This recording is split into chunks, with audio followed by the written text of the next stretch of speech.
I really feel like they were able to learn about the history of Black Wall Street and the effect that it had on Black African Americans. I think it's important to know this knowledge and share this knowledge with college students just because I think it's important to know our history, build that financial literacy within our community.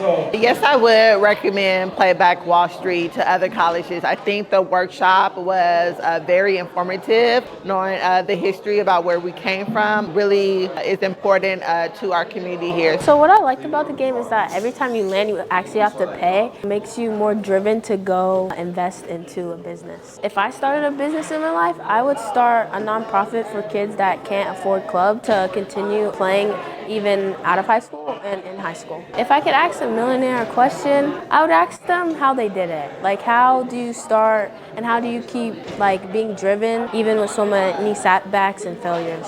My favorite business in the game was the beauty salon. The beauty salon was actually in need for sure. I actually got it to an LLC, so I actually was getting $750 when someone landed on it. So that was actually double than what I can get for it, and especially having 3 other businesses, it was more than $1,000.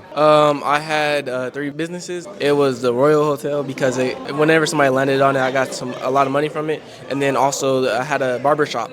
For my business, I will actually start a business for medical benefits, so people don't get cheated out. When they have an injury, we can actually tell them what they actually can do to actually have benefits to save more money, especially when it comes to that hospital bill.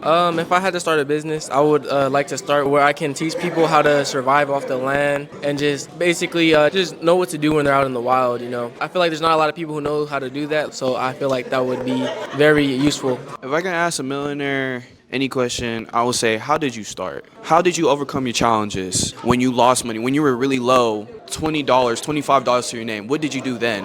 I would ask the same question, but one thing I would ask is, how do you maintain your money and make smart decisions with it?